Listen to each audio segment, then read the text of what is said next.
অশান্ত পৃথিবীকে শান্ত করার জন্য মুসলমানদের একটা অমর দুনিয়াতে দরকার। সে অমর, আল্লাহু আকবার, কি শাসক তিনি ছিলেন। তো তার জিকিরটা কি আমি এটা বোঝাতে নেই, তার ইন্তেকালের একটা কথা আমি বলতে চাচ্ছি। সেদিন একটা সিরাত গ্রন্থে পেলাম, উনি সারা জীবন দোয়া করতেন, আল্লাহ আমাকে শহীদ মওত দিবা। জোরে বলেন সুবহানাল্লাহ। আল্লাহুম্মা রযুকনি শাহাদাতান ফি সাবিলিক ওয়াজআল মাউতি ফি বালাদি রাসূলিক। ও আল্লাহ, তুমি আমাকে শহীদের মওত দিবা এবং নবীর শহরে তুমি আমার মৃত্যু দিয়া দিবা। তিনি সারা জীবনে এমন দোয়া করতেন, কিন্তু দোয়াটার সঙ্গে বাস্তবতার তেমন মিল ছিল না, কারণ যুদ্ধ হওয়ার প্রেক্ষাপট আর মদিনায় নাই। কিন্তু মদিনায় বিজয় হয়ে গেছে, মক্কা বিজয় হয়ে গেছে, এখন তিহামা অঞ্চল পার হয়ে গেছে, অন্য অঞ্চল অন্য দেশ জয় হবে, কিন্তু মদিনায় কখনো যুদ্ধ হওয়ার সম্ভাবনা নাই। কিন্তু তিনি প্রায় প্রায় চোখের পানি ফেলে ফেলে দোয়া করতেন আর বলতেন, আল্লাহ আমাকে শহীদি মওত দিও, নবীর শহরে মৃত্যু দিও। এমন দোয়া করতে লাগলেন, আল্লাহর কি ফয়সালা, তার এই দোয়াটা কবুল হয়ে গেছে। কোন এক ফজরের সময় কোন এক রাতে ফজর নামাজ পড়ার জন্য মসজিদে নববীতে ঢুকলেন। এ ওমরে ফারুক নামাজ পড়েছেন না ইমামতি করেছেন?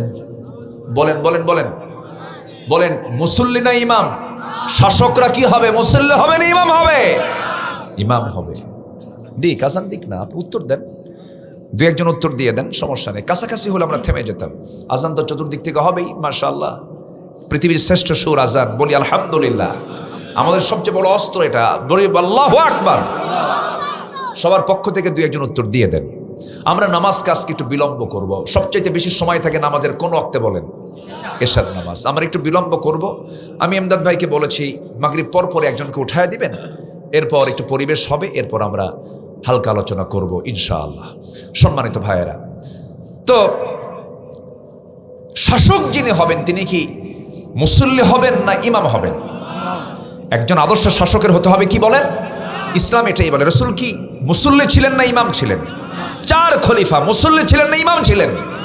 দেশেরও ইমাম, নামাজেরও ইমাম। এবং আমার নবীজি ইশারা দিয়ে গেছেন, আমার পরে খেলাফতের দায়িত্ব পালন করবে কে? নামাজ পড়ার দায়িত্ব যে পেয়েছে। যেরকম সুবহানাল্লাহ। আমার নবীজি শেষ কয়েক ওয়াক্ত মসজিদে নববীতে নামাজ পড়াতে পারেননি অসুস্থতার কারণে। আমার নবীজি ইশারায় বলেছেন, আমার আবু বকর যেন মসজিদের নামাজের দায়িত্ব পালন করে। মানে বুঝায় দিলেন এই ইমামই হবে রাষ্ট্রের ইমাম। আল্লাহু আকবার বলেন। আর আমার দেশে শাসক নির্বাচিত হয়ে হলো যে বড় চোর। আসতে কন কেন? আসতে কন কেন? 28 লক্ষ কোটি টাকা দেশ থেকে পাচার হলো। এই পাচারকৃত অর্থ না ফেরত আসা পর্যন্ত রাজনীতি করার কোন অধিকার তাদের থাকতে পারে না। ওমরে ফারুক রাদিয়াল্লাহু তাআলা আনহু কি করলেন? মসজিদের দিকে রওনা দিলেন। ফজর নামাজ তিনি আদায় করার জন্য মসজিদে নববীর ভিতরে ঢুকে ইমামের মুসল্লায় দাঁড়ায় গেলেন। নামাজ শুরু করবেন তিনি। প্রথম রাকাত পড়েছেন, দ্বিতীয় রাকাত নামাজ পড়তে নিয়ে রুকুতে চলে গেছেন। রুকুতে যাওয়া মাত্র এক জালিম এসে সামনের কাতারে ওঁত পেতেছিল। ডান দিকে তার এসে ডান পেটের দিকে তাকে এমন জোরে একটা আঘাত করলো, চাকু মেরে দিল। ফিঙ্কি দিয়ে রক্ত পড়া শুরু হলো। ধরাশয়ী তখনও হন নাই, তিনি শক্তিশালী ছিলেন, মোকাবেলা করছেন কিন্তু পারলেন না। চাকু বের করে আবার তল পেটে 2টা আঘাত যখন করে দিয়েছে, বড়ির কিছু অংশ বের হয়ে আসছে। সাইয়েদনা ওমরে ফারুক তিনি চিত হয়ে পড়ে গেলেন, রক্তে সয়লাব হলেন নামাজের ভিতরে। নামাজটা তার শেষ হয় নাই, সেন্সলেস হয়ে কয়েক ঘন্টা পড়ে থাকলেন। সেন্স যখন ফিরে আসলো, ফিরে আসার সঙ্গে সঙ্গে তিনি আব্দুল্লাহকে দেখতে পেলেন, তার ছেলে আব্দুল্লাহ ইবনে ওমর। তাকে ডাক দিয়ে বলছে, বাজান চোখে পানি কেন, কেঁদো না, আমার জন্য পানি আনো। 1 গ্লাস পানি আনা হলো।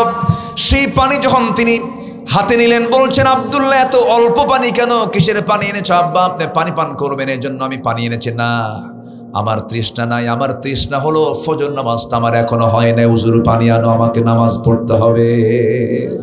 যেরকম সুবহানাল্লাহ। এটার নাম জিকির। এটার নাম কি বলেন? জিকির। রক্তরঞ্জিত ওমরে ফারুক রাদিয়াল্লাহু তাআলা আনহু বলে ফেললেন, ও আমার আব্দুল্লাহ পানি আনো। পানি আনা হলো, ওযু বানালেন। চেষ্টা করছেন দাঁড়িয়ে নামাজ পড়ার জন্য, ভুঁড়ি বের হওয়া, গামছা দিয়ে বেঁধে ফেললেন, দাঁড়িয়ে পারলেন না, রক্ত শূন্যতায় পড়ে গেছেন, বসে পড়লেন। তাও পারলেন না, শুয়ে তিনি ইশারা করে ফজর নামাজটা আগে পড়লেন। নামাজটা শেষ হওয়ার সঙ্গে সঙ্গেই আমার নবীর এই প্রিয় সাহাবী ওমরে ফারুক বলছেন তার সন্তানকে লক্ষ্য করে, আব্দুল্লাহ কান্দো কেন? আল্লাহ আমার নেক নিয়ত মঞ্জুর করেছেন, আমি শহীদের দরজা পেয়ে যাচ্ছি। আমি সারা জীবন দোয়া করেছি আমি আজকে শহীদের মর্যাদা পেয়ে যাব, কারণ আমাকে যে আঘাত করেছে সে মুসলিম পরিবারের কোনো সন্তান নয়, সে নিজেও মুসলিম নয়। আবু লুলু মাজুসি নামক একজন অগ্নি পূজক আমাকে আঘাত করেছে, আমি নিশ্চিত শহীদ হয়ে যাব আমি। ও আব্দুল্লাহ, তুমি আর চোখের পানি ফেলো না। এবার বলছে, আব্বা হাকিম নিয়ে আসছি, ডাক্তার নিয়ে আসছি। ওমর ফারুক বলছেন, ডাক্তার দিয়ে কি করবো? আপনার চিকিৎসা করা দরকার, আপনার চিকিৎসার জন্য আমি হাকিমকে ডাক দিয়েছি, মেহেরবানি করে আব্বা চিকিৎসা গ্রহণ করুন। এবার ডাক্তারকে সামনে ডেকে নিয়ে বসায় বলেন, ডাক্তার কি চিকিৎসা করবা বলো? আমি তো আমার নাকের মধ্যে জান্নাতের ঘ্রাণ পেতেছি। দুধের পানি, দুধের একটা গ্লাস দেওয়া হলো, দুধ পুরনো গ্লাস হাতের মধ্যে নিয়ে বিসমিল্লাহ বলে সেবন করলেন। সেবন করার সঙ্গে সঙ্গে স্টমাকে দুধগুলো থাকলো না, নারী ফুটো হয়ে গেছে, সব বাইরে বের হয়ে গেল। সঙ্গে সঙ্গে ডাক্তার জিহ্বায় কামড় মেরে চোখের পানি আটকাতে না পেরে কেঁদে কেঁদে বলছে, আমরা আমিরকে হারায় ফেলতেছি আজকে। আমিরুল মুমিনিন বাঁচবেন না, দুনিয়া থেকে বিদায় নেবেন।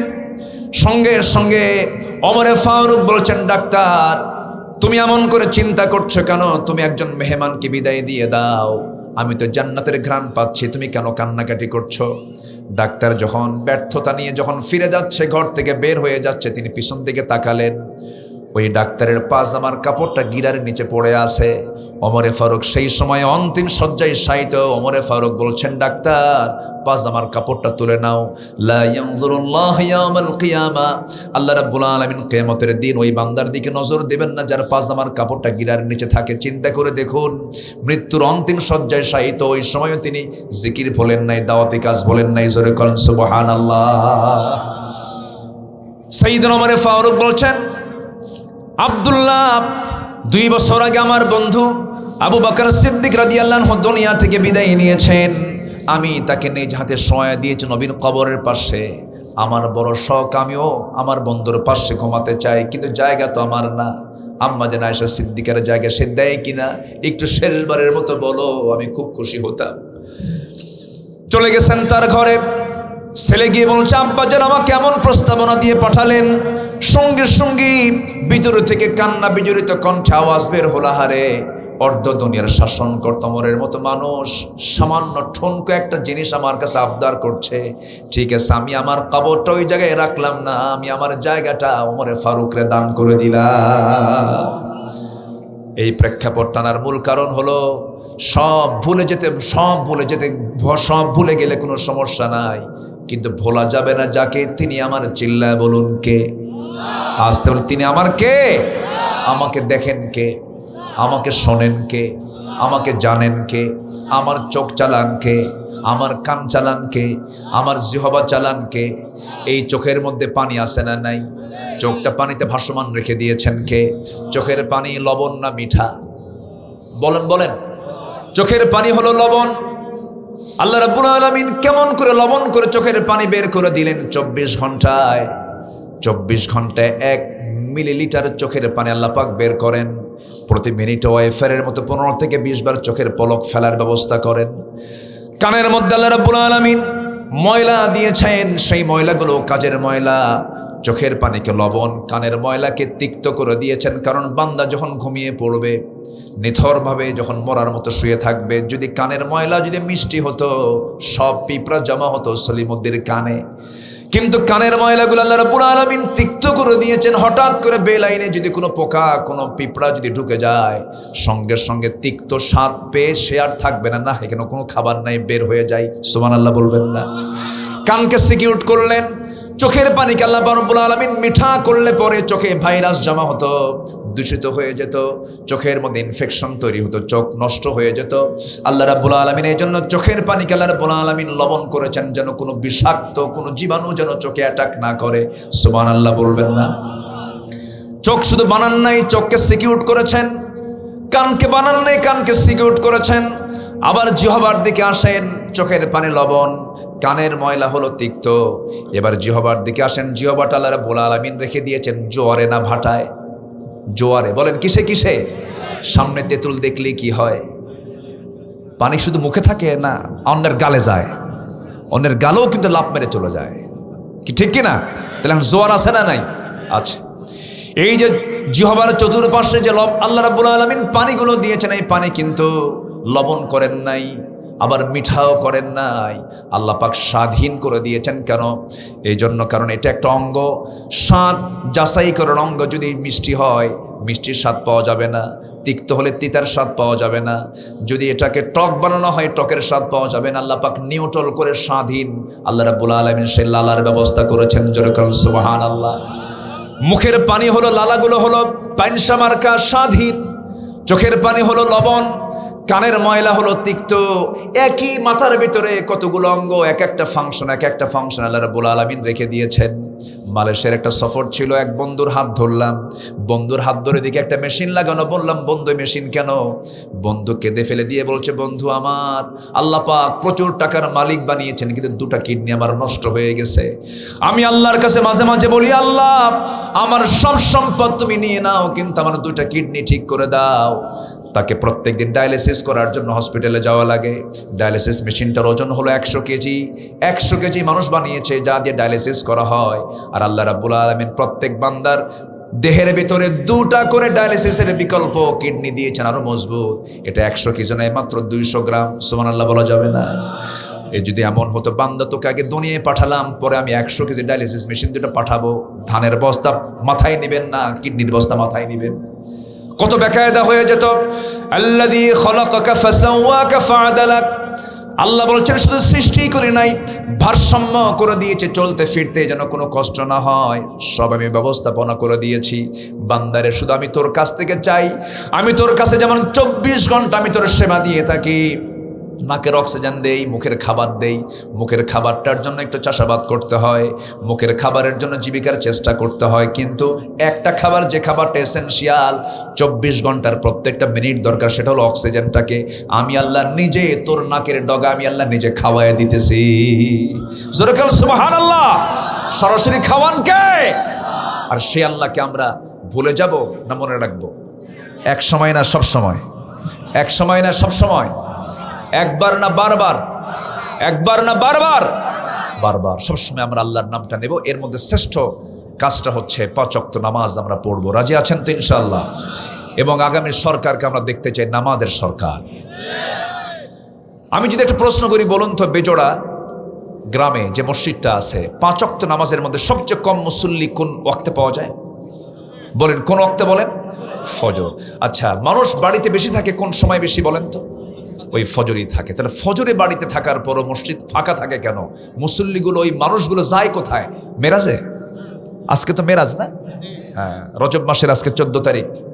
তাহলে এই লোকগুলো ফজরে গেল না।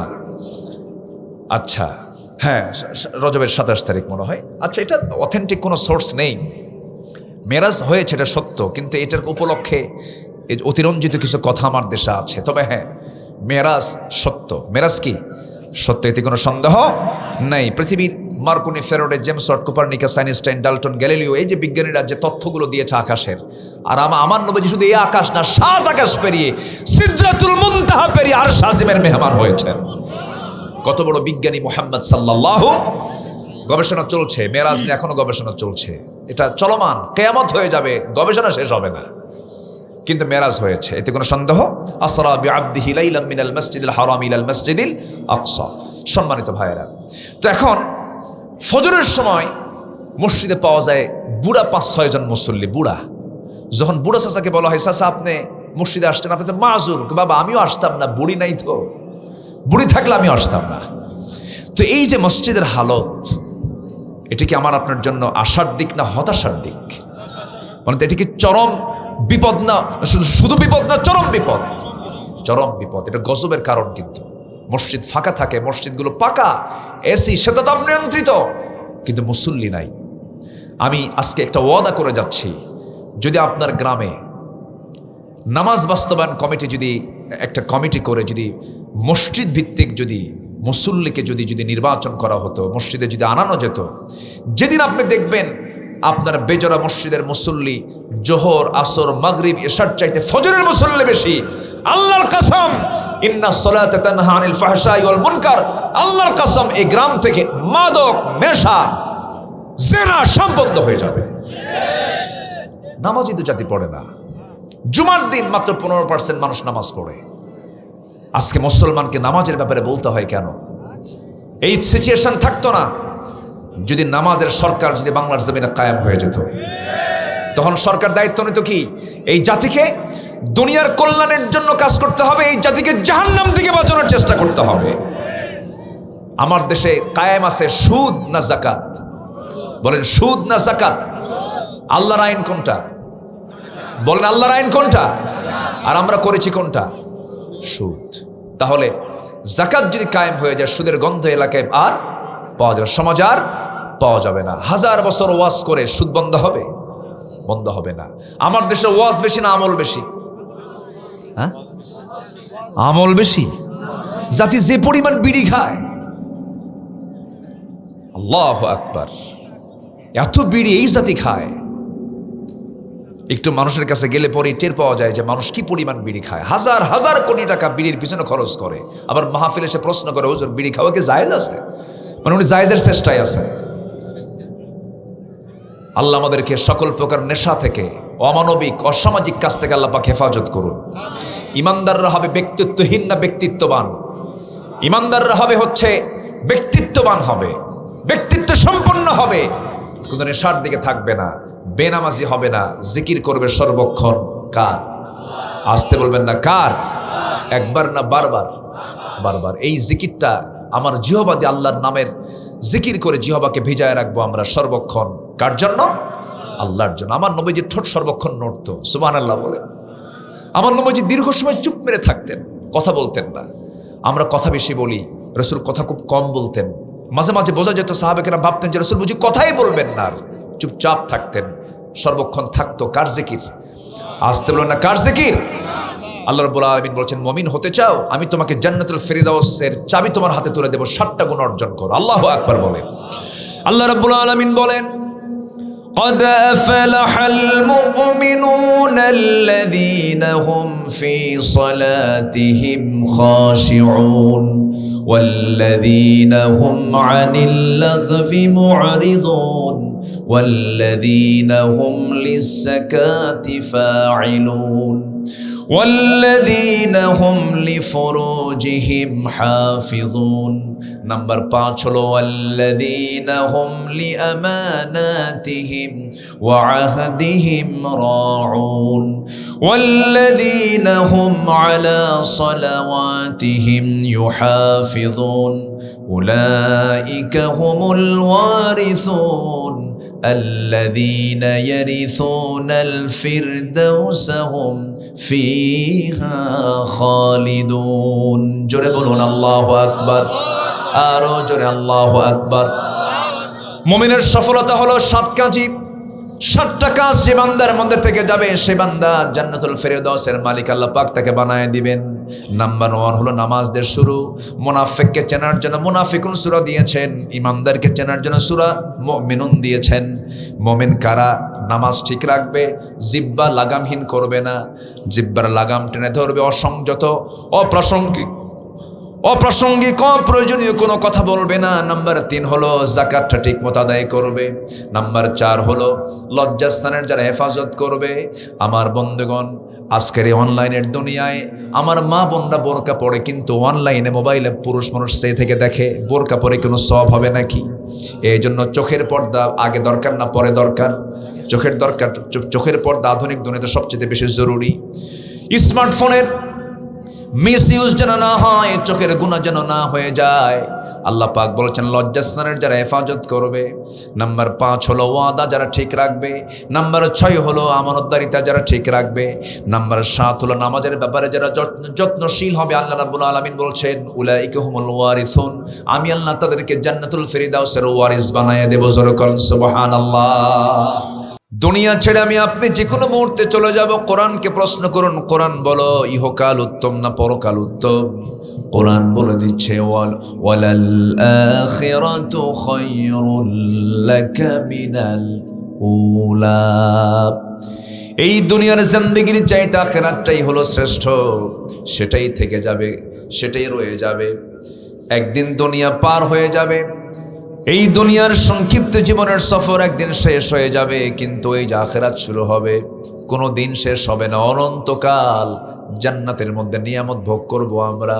জোরে বলি ইনশাআল্লাহ, আরো জোরে বলি ইনশাআল্লাহ। আমরা দুনিয়াতে এসেছি আমরা, আমাদের আসল বাপের ভিটা কিন্তু জান্নাত। আসল বাপের ভিটা কি বলেন? আমরা জান্নাতে ছিলাম। আমাদের আব্বা কোথায় ছিলেন বলেন? আম্মা কোথায় ছিলেন? জান্নাতে।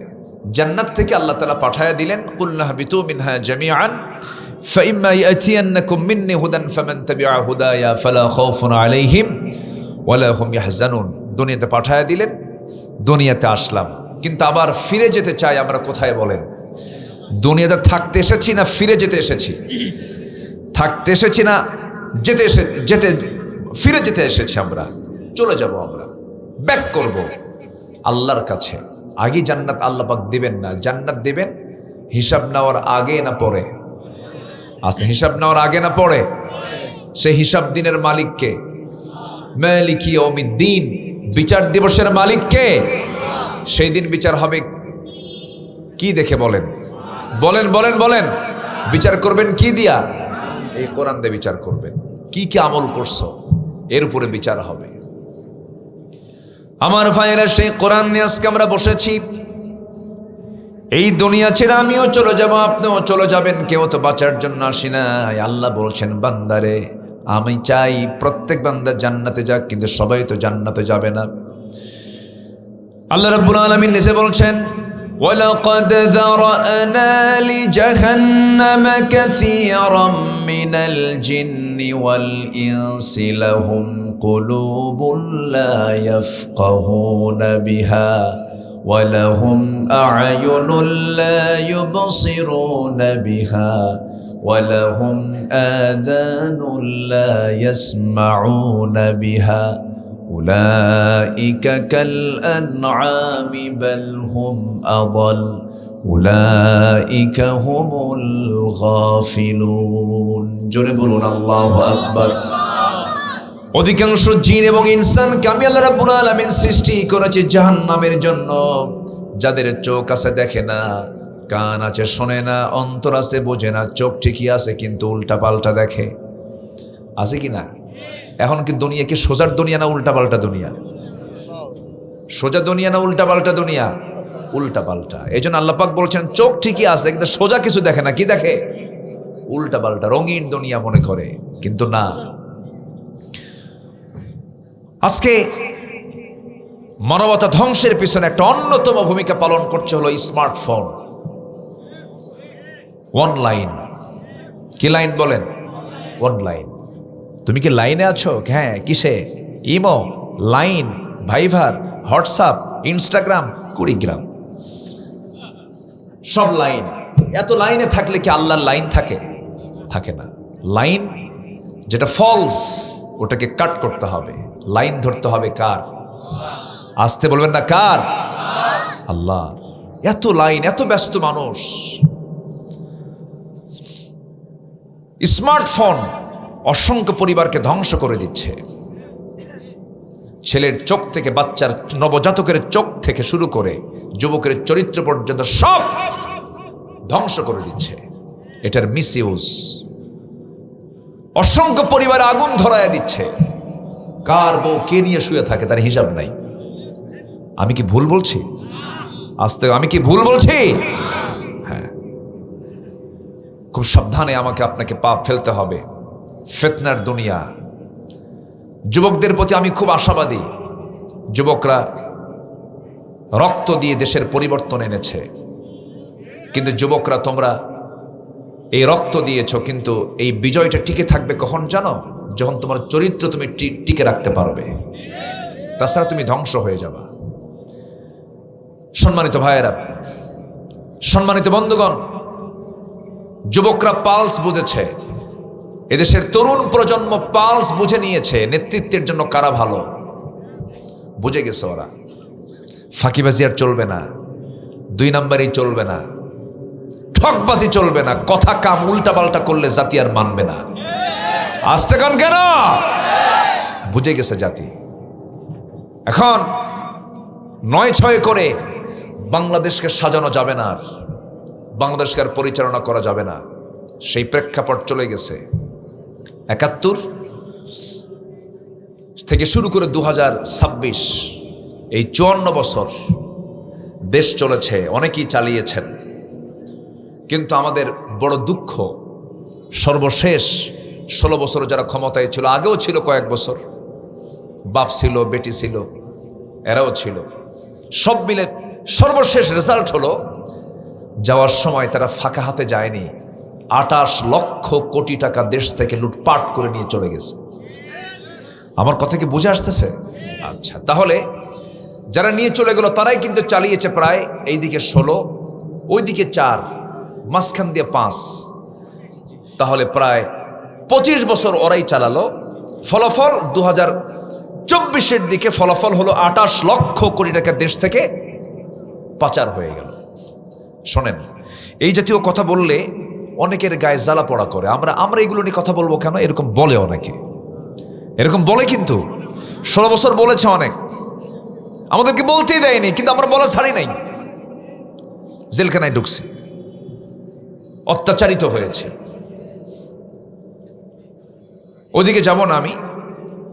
আমাদেরকে বলে মাঝামাঝি বলে, হুজুর আপনারা আকাশ নিয়ে কথা কবেন আর কবর নিয়ে কথা কবেন, দুনিয়া আমরা দেখে নেব, মানে ওরা মদের দোকান দেবে, আমরা দোয়া করে আসব। তাই তো হয়েছে। যতগুলো সংসদ অধিবেশন, সব অধিবেশনের শুরুতে বিসমিল্লাহ দিয়ে তেলাওয়াত হয়েছে, এরপরে মদের আইন পাশ করছে। কিসের আইন? বিসমিল্লাহ কয়া যদি কেউ মদ খায়, ওর গুনাহ কম হবে না বেশি হবে? কি কথা বুঝতেছেন আপনারা? আচ্ছা আচ্ছা, আপনি বেজোড়া থেকে জোড়ায় যাবেন, জোড়া আছে না এদিকে? চিন্তা করা যায়, দেখেন কি মিলটা পাওয়া যায়। বেজোড়া থেকে কই যাবেন? বনানী দিয়ে সোজা মারবেন, ওইদিকে যায় কি রানীহাট পার হই জোড়া। তাহলে বেজোড়া জোড়া, জোড়া মাহফিলে গেছি, যে জোড়াও গেছি, বেজারাও আসছি, জোড়া ছাড়াও আছি, জোড়াও আছে। তো যেতে নিয়ে আপনি হুন্ডায় চড়ছেন, কিন্তু হুন্ডায় চড়তে নিয়ে মাঝখানে খাদে পড়ার পর আপনার হাতের কবজি ভাঙছে। এখন আপনাকে হেলথ লাইনে নিল, এখানে আসে নাকি হেলথ লাইন? আসতে নিয়ে দেখলাম হসপিটালে নিল আপনাকে, আপনি হসপিটালে চলে গেলেন।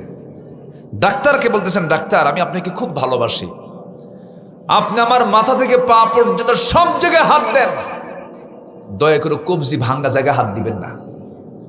ওর হাত সারবে? আজ থেকে সারবে হাত। কোথাও হাত না দিলেও ডাক্তারের দায়িত্ব এখন কোথায় হাত দেওয়া? ভাঙ্গায় হাত দিলে চাঙ্গা হবে, হাত দিলে কি হবে? চাঙ্গা হবে। এখন আমার দেশের যে সমস্যা, আমার দেশের সমস্যা কিন্তু টাকা পয়সা না, সম্পদ না। আমার দেশে যা আছে, এই 2 চোখ পৃথিবীর বহু দেশ এই নগণ্য গোলাম ঘুরেছে, দেখেছি আমি। আমার দেশে যা আছে অনেক উন্নত দেশেও তা নাই। কাতার, এই যে কাতারের কথা, কাতার 10টা দেশের মধ্যে, ধনী রাষ্ট্রের মধ্যে একটা অন্যতম, একসময় 1 নম্বরও ছিল। এই কাতারে আমি ঢোকার পরে দেখি একটা গাছও নাই, কোথাও কোনো গাছ নাই। এক জায়গায় দেখি গ্রিন জোন, একটা জায়গায় দেখি যে গাছগাছালি লাগাইছে সবুজ চতুর্দিকে। তো বললাম যে এখানে এরকম করে গাছ হলো কেমনে? কি নিচের দিকে তাকায় দেখেন স্যালাইন লাগানো আছে, মানে নিচে পানির ফোয়ারা দিয়েছে, আবার হেলিকপ্টার দিয়ে উপর থেকে আবার প্রতিদিন বিকেলবেলা পানি ঝাড়ে, তাছাড়া দম ফুইরা মারা যাবে গাছ। আর আমার দেশের গাছগাছালির কি এত যত্ন নেওয়া লাগে? এই যেরকম একটা বাচ্চা পেয়ারা খাবে, পেয়ারা খাইছে, পরের দিন পায়খানার চাপ, বাড়ির পিছনে গিয়ে এক জায়গায় পায়খানা করে থুয়ে আসছে, 3 মাস পর ওই পায়খানার ভিতর থেকে বিসি হয়েছে, সেই বিসি থেকে গাছ, সেই গাছ থেকে আবার পেয়ারা ধরছে, সেই পেয়ারা আবার খায় মানুষ। আমার দেশের মাটির বরকত দেখেন, সুবহানাল্লাহ বলা যাবে না ভাই? সবই ছিল, সবই আছে, কিন্তু সমস্যা হলো আমার দেশের মানুষের মধ্যে সবচেয়ে বড় ক্রাইসিস হচ্ছে জাতির নেতৃত্ব দেবার জন্য সৎ যোগ্য মানুষের অভাব আছে না নাই? আসতে বলবেন না, আছে না নাই? আছে। আমানতদার নাই। এখানেই সমস্যা আমাদের। এই বিষয়টা আর ভুল করা যাবে না।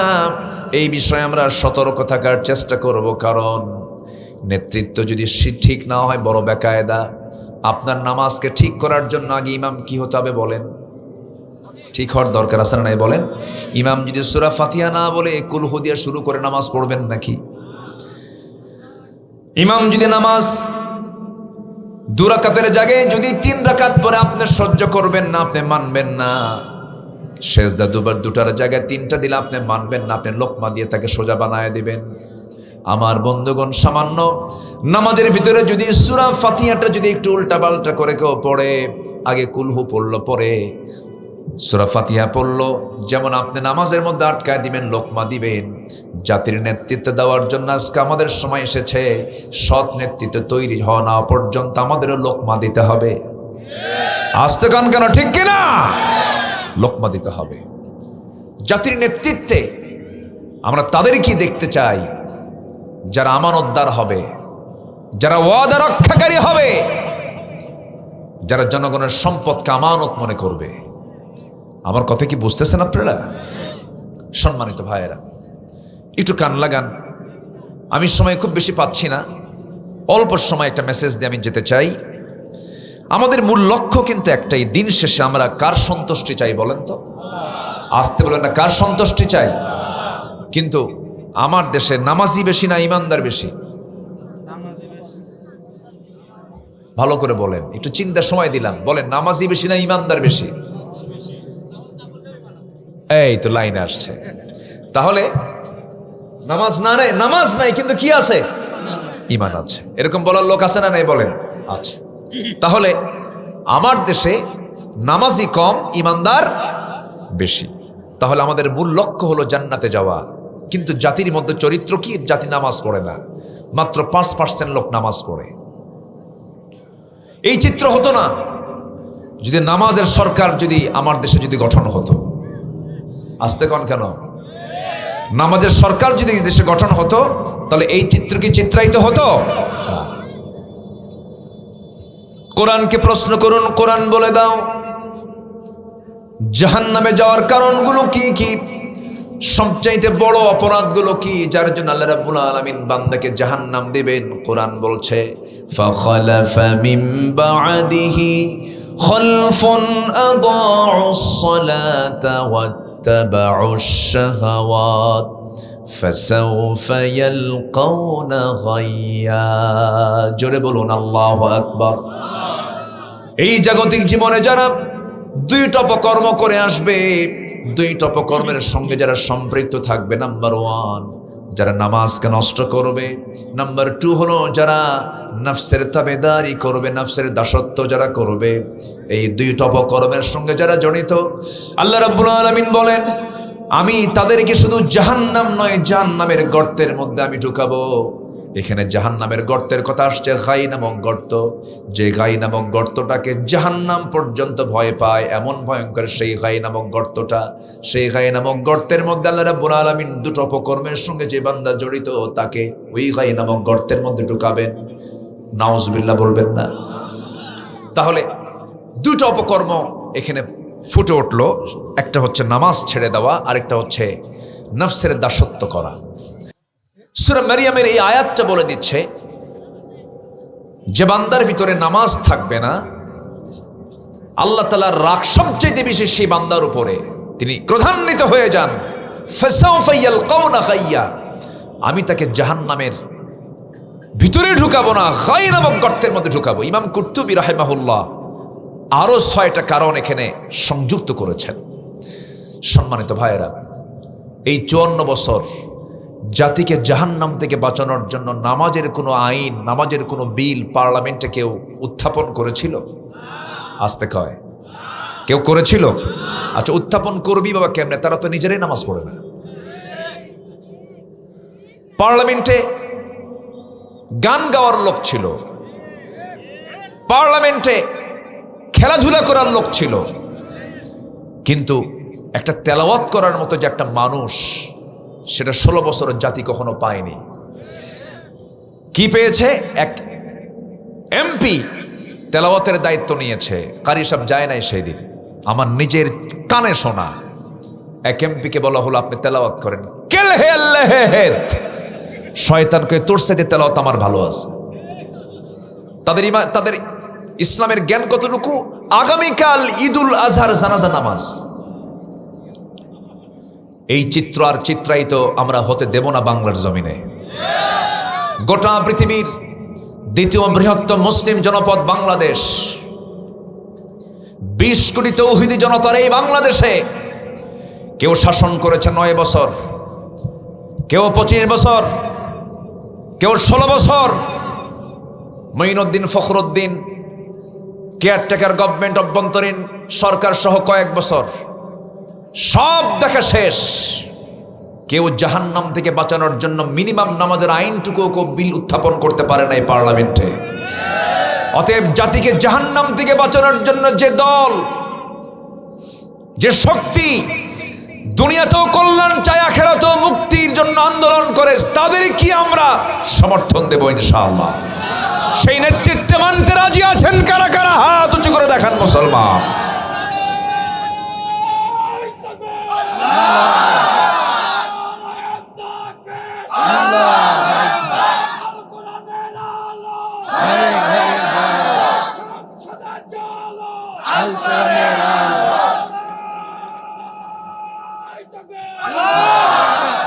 আল্লাহ কবুল করুন, জোরে বলি আমিন।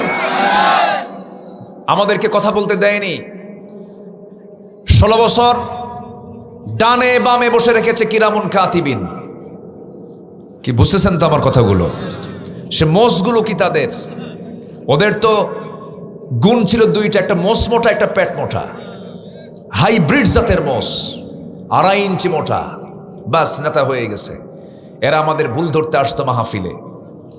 সম্মানিত ভাইয়েরা, মাহফিল থেকে, অসংখ্য মাহফিল থেকে আলেমদের উপরে জুলুম নির্যাতন চালানো হয়েছে, জেলখানায় ঢোকানো হয়েছে।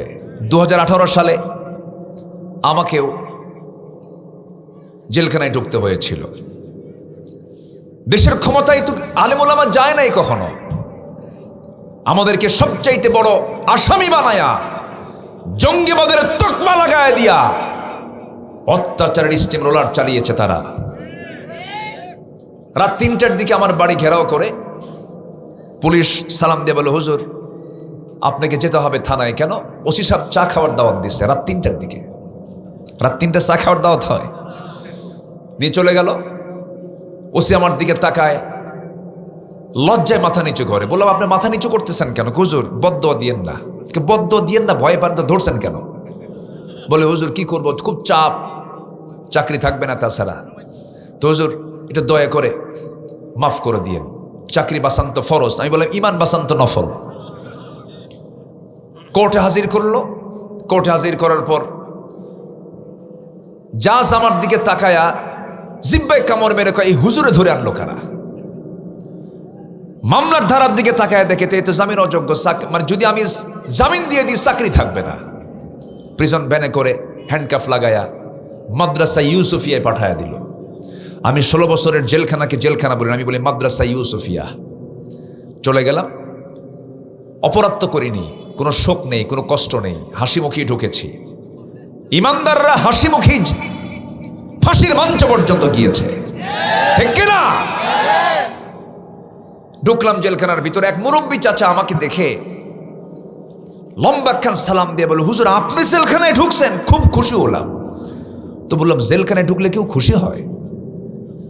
হুজুর মাহফিলে যায়, আপনার ওয়াজ শুনি, বহু মাহফিলে গিয়ে চেষ্টা করেছে, আপনার সঙ্গে একবার মুসাফা করবো, পারি নাই। আল্লাহ কি সুন্দর জুটায় দিল, দোয়া করি আপনি জেলখানায় থাকেন। তো বললাম চাচা আপনি কেন জেলখানায়? শীতের ভিতরে বুড়া মানুষ, কে বাবা বোমা হামলা, মানে ওনার নামে দিয়েছে বোমার মামলা। বলেন তার সিদ্ধ বয়সের নামে যদি বুড়ার বোমার মামলা দিয়ে দেয়, উনি কি জায়গায় বোমা মারবে না মাথায় বোমা পড়বে? এই চিত্র চিত্রায়িত হয়েছে বিগত সময়গুলোতে। আমরা কোনো জালিমদের পুনরাবৃত্তি আর দেখতে চাই না। আসতে কন কেন?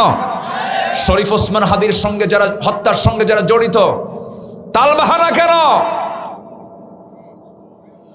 সাইদ মুগ্ধ ওসমান হাদিরা রক্ত দিয়েছে। অবশ্যই প্রতিটি হত্যার বিচার বাংলার জমিনে হতে হবে, হতে হবে কিনা বলেন? এর জন্য আমাকে আপনাকে সজাগ থাকতে হবে, সচেতন থাকতে হবে। উন্নত চরিত্র অধিকারী আমরা হব, জোরে বলি ইনশাআল্লাহ।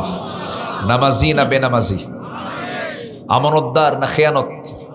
বলেন আমানত না খেয়ানত? ওয়াদা রক্ষা না ওয়াদা ভঙ্গ?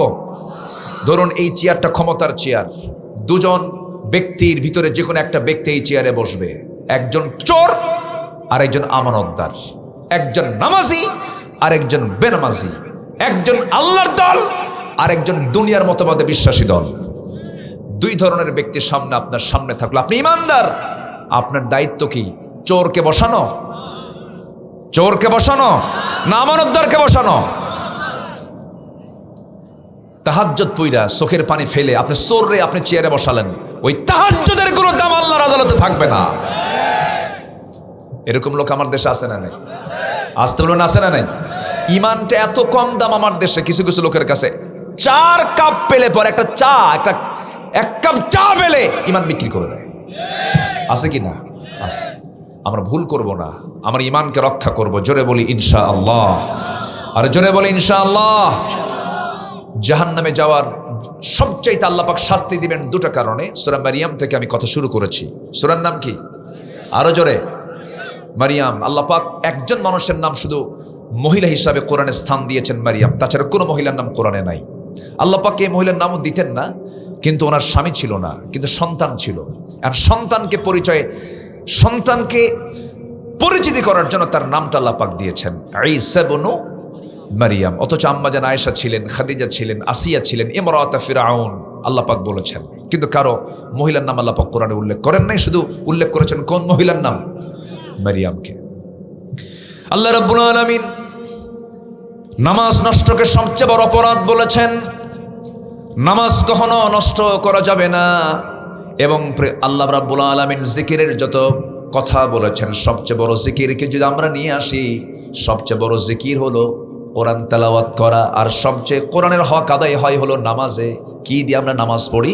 কোরআন দিয়া। জিকিরটা কাকে বলে অনেকে আমরা বুঝি না। আমার দেশে হালকা জিকির আছে না?